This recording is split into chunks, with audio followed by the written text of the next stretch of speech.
নমস্কাৰ ND24 চাই থকাৰ বাবে আপোনাক ধন্যবাদ মই ৰাজদীপ বাইলুং বৰুৱা নেতা আৰু নিৰ্বাচন আমাৰ নিৰ্বাচন বিশেষ অনুষ্ঠান আপোনালোকে গম পায় আৰু এই অনুষ্ঠানত আমি নেতাসকলক লগ পাওঁ প্ৰাৰ্থীসকলক লগ পাওঁ নিৰ্বাচনৰ কথা পাতোঁ কাৰণ আৰু বেছি দিন নাই এই মুহূৰ্তত আমাৰ সৈতে যিগৰাকী নেতা আছে আপোনালোকে সকলোৱে জানে যে ভাৰতীয় জনতা পাৰ্টিৰ যিসকল প্ৰথম পৰ্যায়ৰ বিধায়ক আছিল যেতিয়া চৰকাৰ গঠনৰ কোনো সপোন তেওঁলোকে দেখিবলৈ সম্ভৱ হোৱা নাছিল সেইসকলৰ ভিতৰত অন্যতম এগৰাকী ব্যক্তি তেখেত দুলিয়াজান বিধানসভা সমষ্টিৰ প্ৰাক্তন বিধায়ক তেখেত ডিব্ৰুগড় সংসদীয় সমষ্টিৰ প্ৰাক্তন সাংসদ আৰু শেহতীয়াকৈ ৰাজ্যসভাৰো তেখেত সাংসদ আছিল প্ৰাক্তন কেন্দ্ৰীয় মন্ত্ৰী আছিল আৰু এই মুহূৰ্তত তেখেত দুলিয়াজান বিধানসভা সমষ্টিৰ পুনৰ প্ৰাৰ্থী ৰামেশ্বৰ তেলী স্বাগতম জনাইছোঁ আপোনাক আপুনি বিধানসভা 2001 চনত আপুনি নিৰ্বাচিত হৈছিল 2006ত আপুনি আকৌ নিৰ্বাচিত হৈছিল তাৰ পাছত আপুনি অৱশ্যেই 2011 চনত আপুনি পৰাজয় বৰণ কৰিবলগীয়া হৈছিল কিন্তু ক্ৰমাগতভাৱে আপুনি সাংসদ হ'ল কেন্দ্ৰীয় মন্ত্ৰীও হ'ল আপুনি ৰাজ্যসভাৰো সাংসদ হ'ল আকৌ দুলিয়াজান ইচ্ছা আছিল নে পাৰ্টিৰ বা দলৰ হেঁচা কাৰণ আমি পাৰ্টিৰ এজন কাৰ্যকৰ্তা আৰু পাৰ্টিয়ে যি দায়িত্ব দিয়ে সেই দায়িত্ববিলাক আমি নিষ্ঠাৰে পালন কৰিবৰ কাৰণে চেষ্টা কৰোঁ আপুনি কোৱা নিচিনাকৈ 2001 চনত বিধায়ক হ'লোঁ 2006 চনত বিধায়ক হ'লোঁ 2011 চনত 2700 ভোটত হাৰিলোঁ আকৌ 14 চনত সৰ্বানন্দ সোণোৱাল ডাঙৰীয়া আহিলে আমাৰ পাৰ্টিত প্ৰেচিডেণ্ট হ'ল সেই সময়ত মই 2014 চনত MP হ'লোঁ আকৌ 19ত MP হ'লোঁ 24ত মোক ক'লে যে আপুনি ইলেকশ্যন এবাৰ খেলিব নালাগে বহিব লাগিব বহি দিয়া হ'ল আকৌ ৰাজ্যসভাৰ মেম্বাৰ দিয়া হ'ল 1 বছৰ 8 মাহৰ আৰু বৰ্তমান 1 বছৰ 8 মাহ অৰ্থাৎ 9 এপ্ৰিল তাৰিখে সম্পূৰ্ণ হ'ব আকৌ কোৱা হ'ল যে আপুনি দুলিয়াজান সমষ্টিৰ পৰা এবাৰ বিধানসভা খেলিব লাগিব ঠিক তেনেকৈ এতিয়া মই বিধানসভাৰ কাৰণে প্ৰচাৰ অভিযান তুংগত আছে মই গাঁও আপোনালোকৰ কেইজনমান মানুহ আছে মই জানো আপোনালোকক যদি কয় কাইলৈ দলে যে আপোনালোকে পঞ্চায়ততো গৈ খেলিব লাগিব আপোনালোক সেই পৰ্যায়লৈও যাব পাৰে হয় কাৰণ আমি পাৰ্টিৰ কাৰ্যকৰ্তা হওঁ পাৰ্টিয়ে যি সিদ্ধান্ত ল'ব সেই সিদ্ধান্তক আমি মানি লওঁ আৰু সেইকাৰণে পাৰ্টিয়ে যি সিদ্ধান্ত লৈছে ভালৰ কাৰণে লৈছে কাৰণ মই মন্ত্ৰী হ'ম মই MP হ'ম মই MLA হ'ম এনেকুৱা নহয় প্ৰথম আমাৰ পাৰ্টিৰ ফালৰ পৰা কোৱা হৈছে প্ৰথম দেশ তাৰপিছত পাৰ্টি তাৰপিছত মই আৰু এই তেনেকৈ আমি পাৰ্টিৰ কামবিলাক কৰি থাকোঁ আৰু সেইকাৰণে পাৰ্টিক ক'লে যে তেলী ডাঙৰীয়া আপুনি দুলিয়াজানলৈ ঘূৰি যাব লাগিব 2001 চনত আপুনি প্ৰথম উজনি অসমৰ বিধায়ক হৈছিল সেইকাৰণে আপুনি খেলিব লাগিব ইলেকশ্যন আৰু ঠিক তেনেকৈ মই প্ৰাৰ্থিত্ব লাভ কৰিছোঁ আৰু আপুনি জানে যে মুখ্যমন্ত্ৰী ডাঙৰীয়াই প্ৰথম চাগে মোৰে নামটো এনাউন্স কৰিছিল যে দুলিয়াজান সমষ্টিৰ পৰা প্ৰাৰ্থিত্ব দিয়া হ'ব তেওঁ এখন সভাতো কৈছিল এতিয়ালৈকে কাৰো টিকেট ফাইনেল হোৱা নাই এজন মানুহ অসমৰ ফাইনেল হৈছে সেইজন হৈছে ৰামেশ্বৰ তেলী এনেধৰণৰ কথাও তেখেতে কৈছিল ৰাজহুৱাভাৱে আৰু সেইকাৰণে পাৰ্টিৰ কথা মতে ইতিমধ্যে আমি ইলেকশ্যন খেলিবলৈ ইতিমধ্যে প্ৰচাৰ অভিযান আৰম্ভ কৰিছোঁ আৰু 2001 চনত ইলেকশ্যন আৰু এতিয়া আমাৰ যথেষ্ট পাৰ্থক্য আছে 2001 চনত হয়তো আমাৰ 10 লাখ মেম্বাৰশ্বিপ আছিল আৰু এতিয়া 10 কোটি মেম্বাৰশ্বিপ ইতিমধ্যে হৈছে পাৰ্থক্য বহুত কেইটা পাৰ্থক্যৰ কথা কওঁ কিন্তু এইটো এটা পাৰ্থক্য এই সময়ত আমি মানুহক মেম্বাৰশ্বিপ কৰিবলৈ মেম্বাৰশ্বিপ নকৰে মানুহে কিন্তু এতিয়া নিজেই উপজাচি আহে আমাৰ ঘৰলৈ কয় যে ভাৰতীয় জনতা পাৰ্টি মই মেম্বাৰশ্বিপ হ'ব ল'ব এটা কথা মোক কওকচোন আপুনি 2001ত বিধায়ক 2006ত আপুনি বিধায়ক সেই সময়ত কিছু কাম কাজক লৈ আলোচনা বিলোচনা হ'ল সমালোচনাও সময় সাপেক্ষে হৈছে দুলিয়াজানে এতিয়াও কিন্তু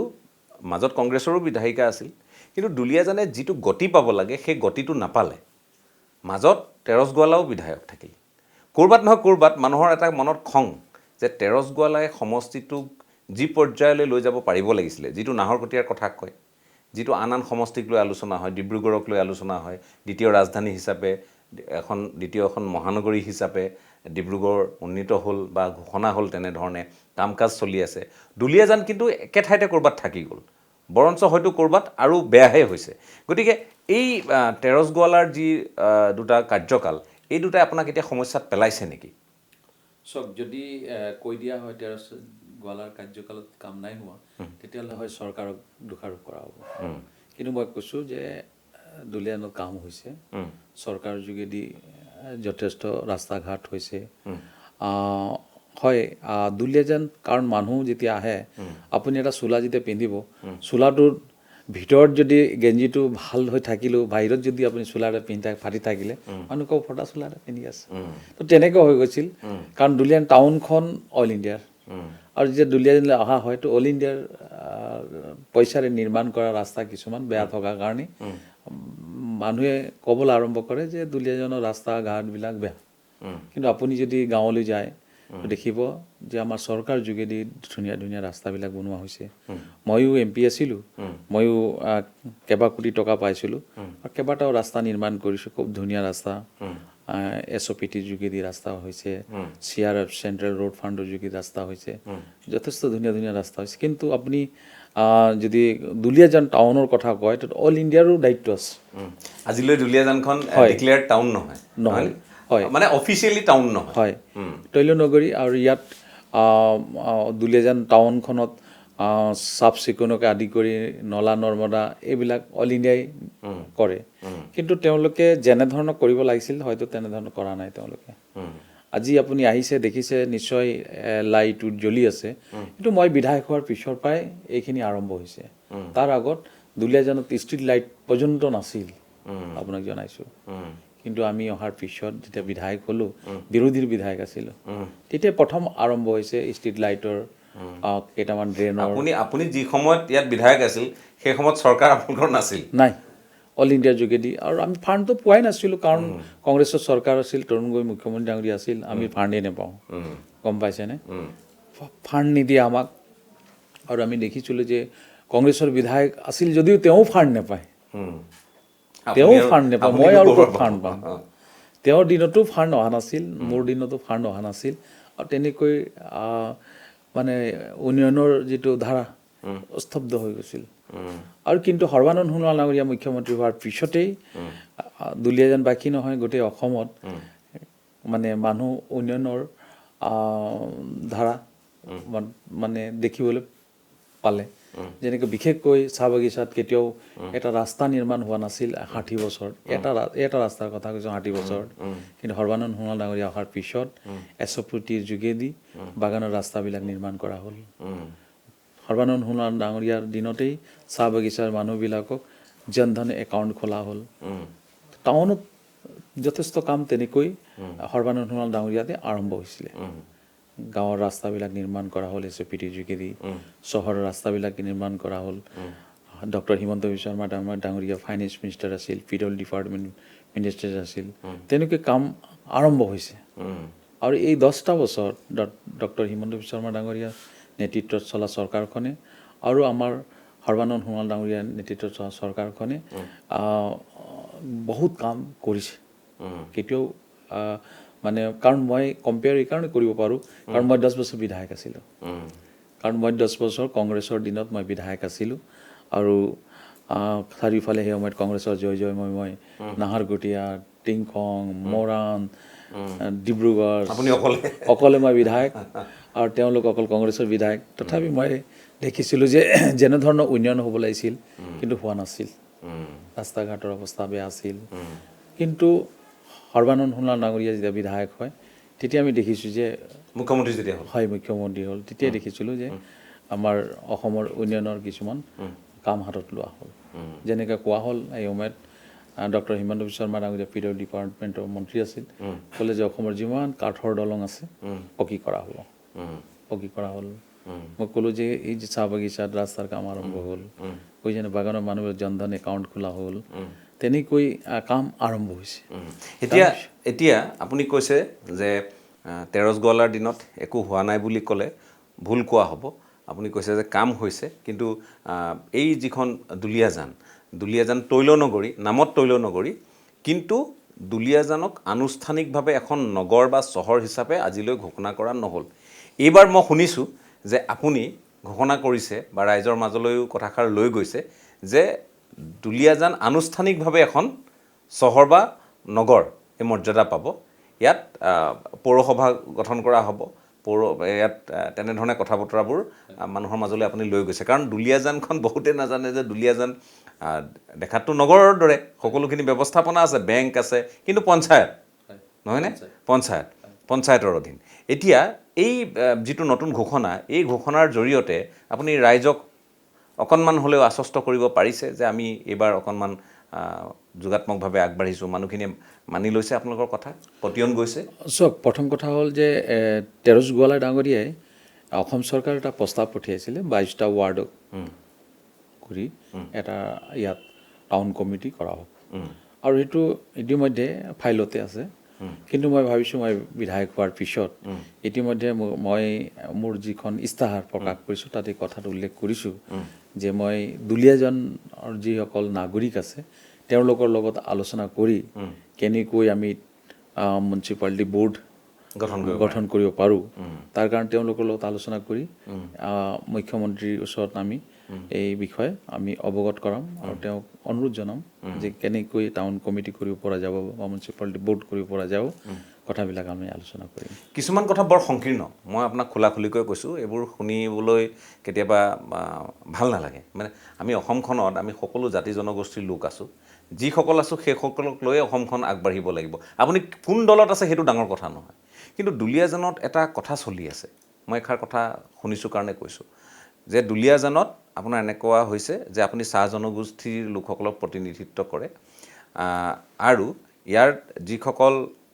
অচাহ জনগোষ্ঠীয় লোক, বাকী কোনোবা কোচ, কলিতা, আহোম, মৰাণ, মটক, যি সম্প্ৰদায় যি বৰ্ণৰে নাথাকক কিয়, এনেধৰণৰ এটা কথা যে এই সমষ্টিটোক চাহ জনগোষ্ঠীয় নেতা দুগৰাকী আজি অত বছৰে প্ৰতিনিধিত্ব কৰিছে, এইবাৰ সুযোগ অচাহ জনগোষ্ঠীয় কোনোবা এজন পাব লাগিছিল। এইবাৰ কথাবোৰ তেনেকৈ চলিছে। ক'ৰবাত এটা বিভাজনমুখী কথা বতৰাও আমি আলোচনা হোৱা দেখিছোঁ। ৰাইজৰ মাজলৈ আপুনি যেতিয়া গৈছে, এই কথাবোৰ আপোনাক কোনোবাই কৈছেনে, সুধিছেনে, বা এনেধৰণে কথাবোৰ আলোচনা হৈছেনে? মই কিন্তু খাৰাংখাজকৈয়ে সুধিছোঁ আপোনাক। নাই, মোকতো কোনো সোধা নাই, কিন্তু মোক কোনোবা আহি পিনে কৈছে, যিজন মানে কংগ্ৰেছৰ কেণ্ডিডেট, তেওঁ এনেধৰণৰ প্ৰচাৰ চলাইছে, আমাৰ অসমীয়া এটাক ভোট দিব লাগে। এতিয়া অসমীয়া কোন? কথা হ'ল আমিতো যি কৰিছোঁ অসমৰ কাৰণেই কৰিছোঁ, আমাৰতো কোনো ৰিলেশ্যন নাই সমাজখনৰ সৈতে সকলো সম্পৃক্ত এতিয়া। সেইটোৱে। আৰু এনেকুৱা ধৰণৰ মনোভাৱ থকা মানুহ নিশ্চয় মই ভাবোঁ তেওঁলোকক কেতিয়াও, বিশেষকৈ অসমৰ ৰাইজে হয়তো তেওঁলোকক আঁকোৱালি নলয়। এনেধৰণৰ কথা কোৱা মানুহ মোৰ বিশ্বাস আছে। কাৰণ নহয়, যদি চাহ জনগোষ্ঠীৰ মানুহজন যদি অসমীয়া নহয়নে, যদি ভূমিপুত্ৰ মিচিংজন যদি তেওঁক যদি আমি অসমীয়া বুলি নকওঁ, মৰাণ মটকক যদি নকওঁ, মানে আৰু এইখিনিতে আমি যদি বিভাজন, এইখিনিহে মূল সুঁতিৰ অসমীয়া, এওঁলোক নহয়, কাৰণ 200 বছৰীয়া ইতিহাস এটা থকাৰ পাছত এই কথাবোৰ আলোচনা হোৱাটো যুগুত হৈছে জানো? মই নিজেও এই বিষয়টোক লৈ খুব সংবেদনশীল, সেইকাৰণে সুধিছোঁ। এইটো আলোচনা কৰাৰ কোনো প্ৰয়োজনো নাই। মই ভাবিছোঁ আমি সকলো অসমীয়া, সকলো জাতি জনগোষ্ঠী মিলি আমি অসমখনক আগুৱাই লৈ যাব লাগিব, মই সেইটোৱে জানো। হ'ব পাৰে আমি 200 বছৰ আগতে অসমলৈ আহিছোঁ, চাহ জনগোষ্ঠী বুলি, কিন্তু এতিয়াতো আমাৰ কোনো ৰিলেশ্যনো নাই। আমি যি কৰোঁ অসমৰ কাৰণে কৰোঁ, আৰু নিজকে অসমীয়া বুলি পৰিচয় দিওঁ। অসমৰ বাহিৰত যেতিয়া যাওঁ নিজকে অসমৰ পৰা আহিছোঁ, মই এজন অসমীয়া। যেতিয়া মই অসমত থাকোঁ তেতিয়া কোৱা হয় যে মই চাহ জনগোষ্ঠী, কোনোবা কয় মই ৰাভা, কোনোবা মিচিং, কিন্তু আমি যেতিয়া অসমৰ বাহিৰত যাওঁ আমি সকলো অসমীয়া বুলি কওঁ, সেইকাৰণে অসমীয়া। আৰু সেইকাৰণে অসমৰ কাৰণে কাম কৰিছোঁ। আৰু নিশ্চয় ইলেকশ্যনত তেনেকুৱাও হয়, সংখ্যাৰ ওপৰতো প্ৰাৰ্থিত্ব দি দিয়ে, কাৰ সংখ্যা বেছি আছে, গম পালে? এইটোতো অসমত হয়েই বাৰু, হয়, অসমত বুলিয়ে নহয় বহুত ঠাইত হয়, গোটেই ভাৰতবৰ্ষতে হয়।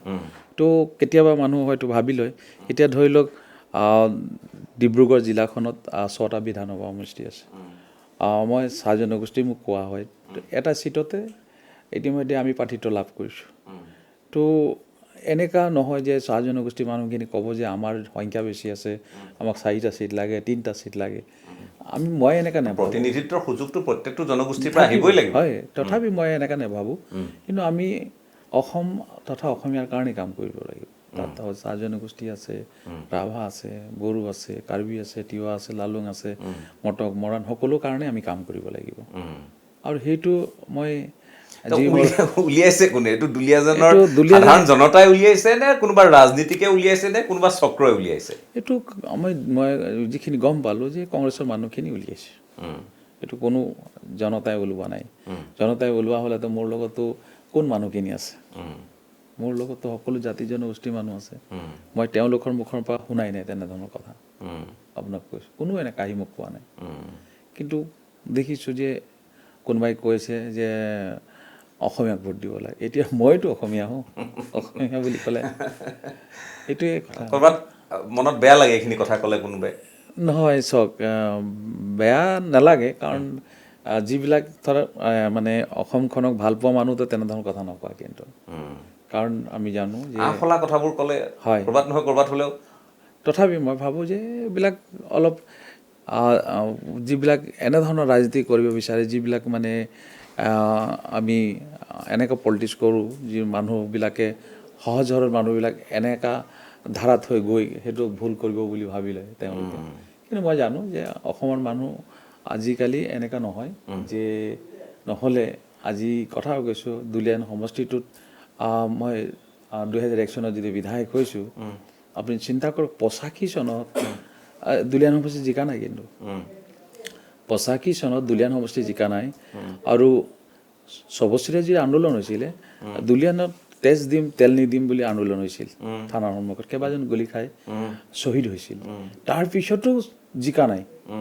আৰু যিজন কেণ্ডিডেট আছিল তেওঁ অসমীয়া আছিলে নাই, নকুল বড়ো আছিল। কিন্তু 2001 চনত মই উঠিছোঁ, তো মানুহখিনি মোক অসমীয়া বুলিয়েতো ভোট দিছে। অনা অসমীয়া বুলিতো ভোট দিয়া নাই। আৰু অনা অসমীয়া বুলি যদি অনা অসমীয়া হ'বলগীয়া হয়, তেতিয়াহ'লেতো মই নিজে গেলিহেঁতেন। যে কি নহওক, এইবোৰ কথা বৰ সংকীৰ্ণ কথা। এইবোৰ কথা আচলতে নিৰ্বাচন মই ভাবোঁ যে ক্ৰেডিবিলিটিৰ ওপৰত, পাৰফৰ্মেঞ্চৰ ওপৰত, পাৰদৰ্শিতাৰ ওপৰত হ'ব লাগে, নহয়নে? নিৰ্বাচন এই কথাবোৰৰ ওপৰত হ'লে অকণমান শুনিবলৈও বেয়া দেখি আৰু দৃষ্টিকটো হয়। আপুনি দুখন মুখ লৈতো জীয়াই থাকিব নোৱাৰিব। যে কি নহওক, মই এটা বিৰতি লওঁ, পুনৰ আহি আছোঁ।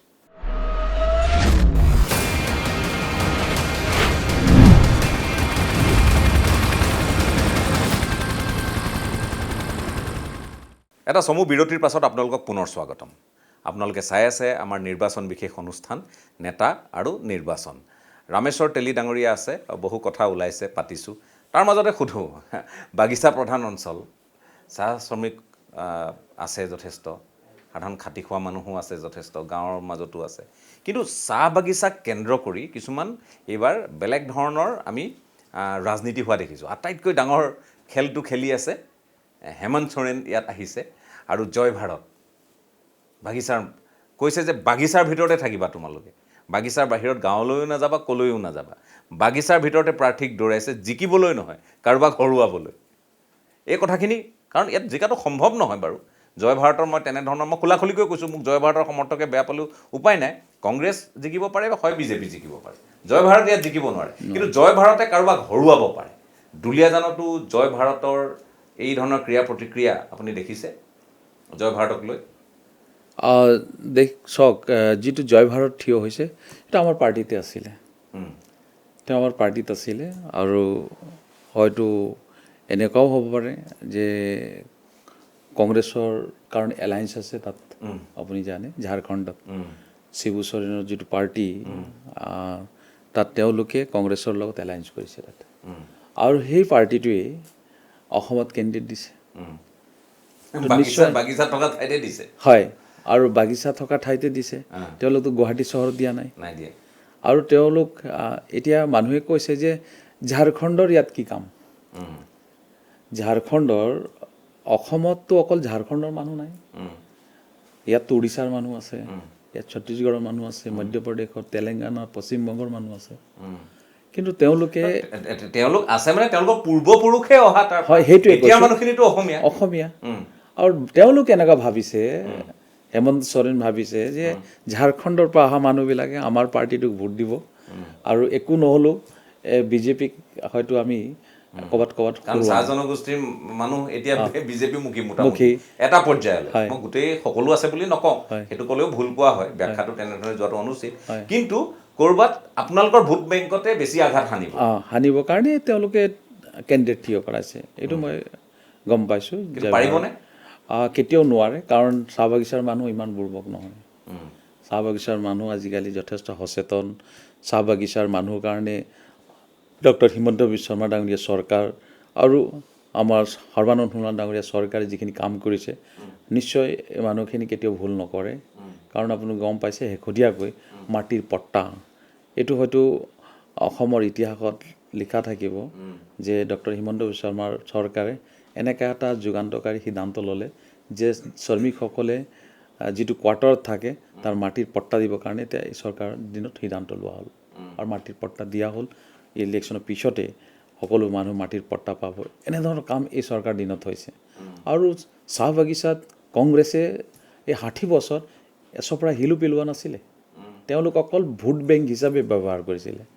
কিন্তু সৰ্বানন্দ সোণোৱাল ডাঙৰীয়া অহাৰ পিছত আৰু ডক্টৰ হিমন্ত বিশ্ব শৰ্মাৰ কাৰ্যকালত যিখিনি কাম হৈছে, নিশ্চয় মই সেই জনগোষ্ঠীৰ এজন মই যুৱক হিচাপে বা এজন মানে পলিটিকেল নেতা বুলিয়ে ক'ব লাগিব, সেই হিচাপে নিশ্চয় মই দুইজন মুখ্যমন্ত্ৰীক মই মোৰ ফালৰ পৰা প্ৰশংসা কৰোঁ। কাৰণ তেওঁলোক দুইজনে যিখিনি কৰিছে, আমিও এটা সংগঠন কৰি আহিছোঁ। আমি স্বাধীন ছাত্ৰ সন্থা কৰিছিলোঁ, আৰু আমিও ভবা নাছিলোঁ এনেকুৱাও কাম হ'ব নেকি চাহ বাগিচাত কেতিয়াবা। হয়, আমি স্বাধীন ছাত্ৰ সন্থা কৰিছিলোঁ, 20 দপীয়া 21 দপীয়া দাবী এটা লৈ বিভিন্ন সময়ত আন্দোলন কৰিছিলোঁ, কিন্তু আমি কেতিয়াও ভবা নাছিলোঁ এনেকুৱাও কাম চাহ বাগিচাত হ'ব।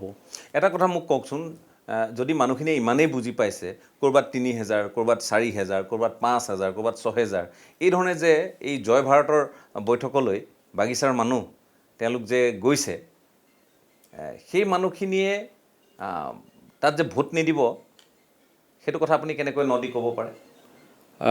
একেবাৰে ভোট নিদিব এনেকুৱাতো কেতিয়াও ক'ব নোৱাৰি, ভোট দিব।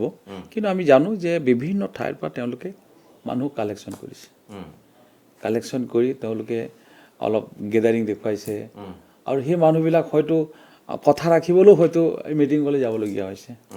যদি চোৱা হয়, সেই মানুহজনে হয়তো চৰকাৰী চব আঁচনি পাই আছে, সি হয়তো মাটিৰ পট্টাটো পাব বা ছাৰ্ভে হৈ গৈছে, হয়, তেওঁ হয়তো ৰাচন কাৰ্ড পাই আছে চৰকাৰ দিনত, হয়তো এই চৰকাৰ দিনত তেওঁ হয়তো আয়ুষ্মান ভাৰতৰ কাৰ্ড আছে, হয়তো তেওঁৰ ওচৰত হয়তো অৰুণোদয় আঁচনি আছে, হয়, আৰু নহ'লে তাৰ ঘৰলৈ যোৱা ৰাস্তাটো খুব ধুনীয়াকৈ পকী এই চৰকাৰ দিনত হৈছে।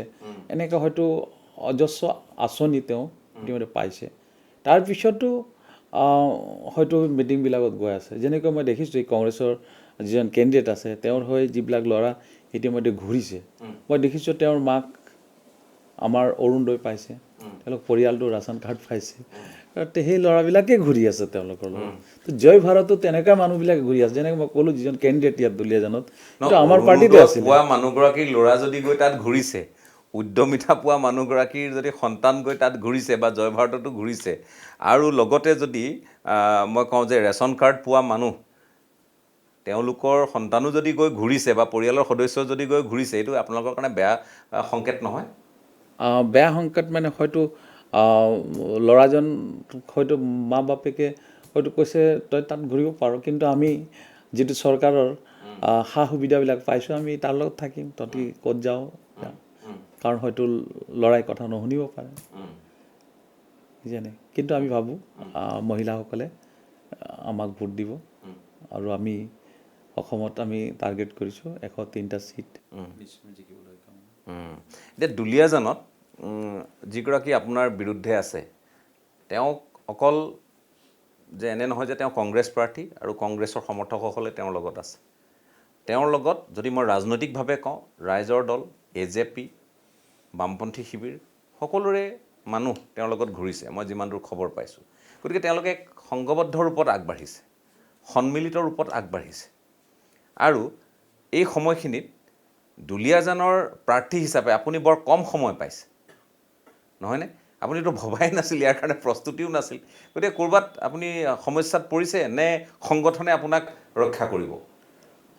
সংগঠনে ৰক্ষা কৰিব কাৰণ ভাৰতীয় জনতা পাৰ্টীয়ে অসমত সংগঠনটো যথেষ্ট শক্তিশালী হিচাপে গঢ়িছে যাৰ কাৰণ দুলীয়ানতো সংগঠনটো যথেষ্ট শক্তিশালী মই যিখিনি জানো কাৰণ মই হ'ব পাৰোঁ মই নেশ্যনেল পলিটিক্সত আছিলোঁ কিন্তু মইতো মাজে মাজে ঘৰলৈ আহোঁ বিভিন্ন সভা সমিতিলৈ যাওঁ আমাৰ পাৰ্টি ফালৰ পৰা মোক কেইবাটাও সমষ্টিৰ দায়িত্ব দি থৈছিলে যেনেকৈ মই তিতাবৰৰ দায়িত্বত আছিলোঁ মই শিৱসাগৰৰ দায়িত্বত আছিলোঁ আৰু তেতিয়া মই দেখিছোঁ যে মই ডিব্ৰুগড়তো বিভিন্ন মিটিংবিলাকত যাওঁ তেতিয়া গম পাইছোঁ যে ভাৰতীয় জনতা পাৰ্টীৰ যিটো সংগঠন সেই সংগঠনটো ইমান শক্তিশালী মই কৈছোঁ আজিৰ তাৰিখত অসমত আমি কেতিয়াও নাহাৰোঁ আৰু আমি জিকিম এইটো দৃঢ় মোৰ বিশ্বাস আছে এতিয়া মই আৰু শুনিছোঁ যে আপুনি বোলে বৰ বেছি ভাষণো দিব নালাগে সেই পৰ্যায়লৈ গোটেই প্ৰস্তুতি সম্পন্ন কৰি থৈছে হয়নে কথাটো নিশ্চয় কাৰণ আমি বহুত কথা ক'ব লাগে এনেকৈ নহয়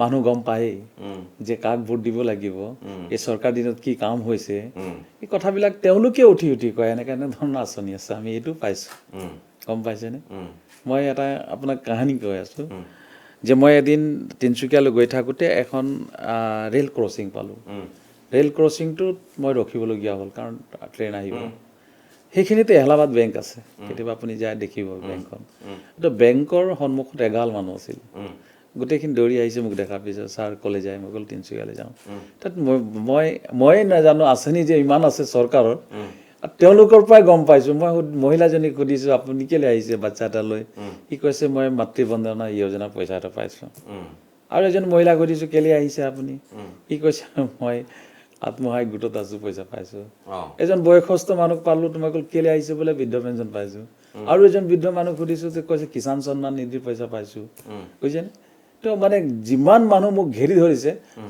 সকলো এটা এটা আঁচনি লৈ তাৰমানে পইচা তেওঁলোকৰ বেংকত সোমাইছে আৰু তেওঁলোকে বেংকলৈ আহিছে গম পালেনে কিন্তু তাৰ লগে লগে এইটোও হৈছে বহুতে কয় যে এতিয়া খেতিৰ দিন খেতি পথাৰৰ দিন মানুহৰ শাৰী লাগিব লাগিছিলে পথাৰলৈ মানুহ গৈ থাকেগৈ কৃষক বা যিসকলে আত্মসহায়ক গোটৰ তেওঁলোকো পথাৰত গৈ ৰোৱা তোলাৰ পৰা আৰম্ভ কৰি যিবোৰ কাম মই কোৱা নাই যে সকলোৱে এতিয়াতো আমাৰ আৰম্ভ হ'বহে বিহুৰ পাছত কিন্তু আজিকালি কেইবাটাও খেতি কৰে মানুহে ভিন্ন ঠাইত ৰবি শস্যও কৰে আৰু ধানৰো কেইবাটাও খেতি আমি কৰা দেখোঁ গতিকে তাৰ পাছতো আমাৰ মানুহবোৰ পথাৰলৈ নগৈ বেংকলৈহে বেছিকৈ যায় আৰু চৰকাৰে তেওঁলোকক কৰ্মবিমুখ কৰিছে বুলি কয় মই দেখিছোঁ ইয়াতে আমাৰ যিটো কংগ্ৰেছৰ কেণ্ডিডেট আছে তেওঁ তেনেধৰণৰ কথা ইতিমধ্যে কৈছে বিজেপি চৰকাৰৰ পিছত মানুহবিলাকক মানে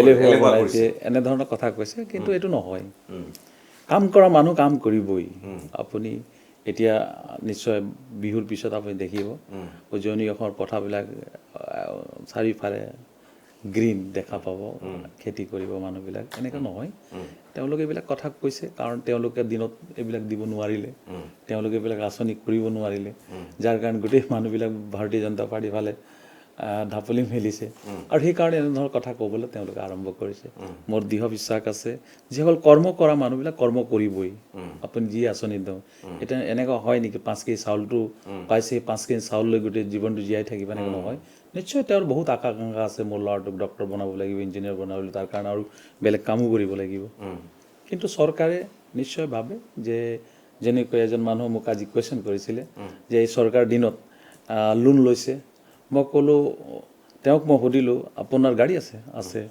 তো আপোনাৰ গাড়ীটো নতুন পুৰণা তেওঁ কৈছে নতুন গাড়ী কেতিয়া ল'লে তেওঁ ক'লে যে আজি 1 মাহ হৈছে মই ক'লোঁ আপুনি কেছ পইচাত লৈছে নহয় বোলে লোনত লৈছোঁ চাওক যিকোনো কাম কৰিবলৈ হ'লে লোন ল'ব লাগিব এই লোন ল'ব লাগিব কিন্তু আপোনাক লোন বেংকে কেতিয়া দিব যেতিয়া আপোনাৰ ইনকম থাকিব তেতিয়া আপোনাক লোন দিব তো চৰকাৰক যেতিয়া লোন দিয়ে ৱৰ্ল্ড বেংকে তেওঁ চায় যে তেওঁলোকৰ ইনকম কিমান আছে চৰকাৰৰ কিমান ৰেভিনিউ কালেকশ্যন হয় তাৰ ওপৰত ডিপেণ্ড কৰি লোন দিয়ে তো তেনেকৈ আমি চৰকাৰ চলাব লাগিব যিকোনো কাম কৰিবলৈ হ'লে নিশ্চয় আমি লোন ল'ব লাগিব এনেকুৱা নহয় যে চৰকাৰৰ নিজৰ পইচাৰে আপুনি ডাঙৰ এটা বিল্ডিং বনাব নিশ্চয় সেই পৰ্যায়লৈ যোৱা নাই হয় সেই পৰ্যায় আমি আনিব লাগিব নহয়নে যে কি নহওক আৰু সেইখিনিৰ ক্ষেত্ৰত নিশ্চয় চিন্তা কৰিব লাগিব যে কি নহওক মই আপোনাক শেষত সুধিছোঁ এই নিৰ্বাচনটোত আপুনি জয়ী হ'ম বুলি দৃঢ় বিশ্বাসী ব্যৱধান আজি কৈ দিব নোৱাৰোঁ কাৰণ এতিয়া আমাৰ ওচৰত যথেষ্ট সময় আছে এতিয়া আমি ফুল চুইঙত ইতিমধ্যে কেম্পিং আৰম্ভ কৰিছোঁ আৰু সৰ্বানন্দ সোণোৱাল ডাঙৰীয়াৰো কালি 2খন সভা আছে আৰু ডক্টৰ হিমন্ত বিশ্ব শৰ্মা ডাঙৰীয়া কালি এখন সভা হৈ গ'ল কিন্তু আপোনাক কৈছোঁ আপুনি সময় বাৰ লিখি থওক 100% ভাৰতীয় জনতা পাৰ্টি দুলীয়া সমষ্টিত জিকিব ঠিক আছে মই আপোনালৈ শুভেচ্ছা জ্ঞাপন কৰিছোঁ আৰু এই ব্যস্ততাৰ মাজত সময় দিয়াৰ কাৰণে পুনৰবাৰ ধন্যবাদ জ্ঞাপন কৰি আমাৰ যি অনুষ্ঠান নেতা আৰু নিৰ্বাচনৰ পৰা বিদায় লৈছোঁ ধন্যবাদ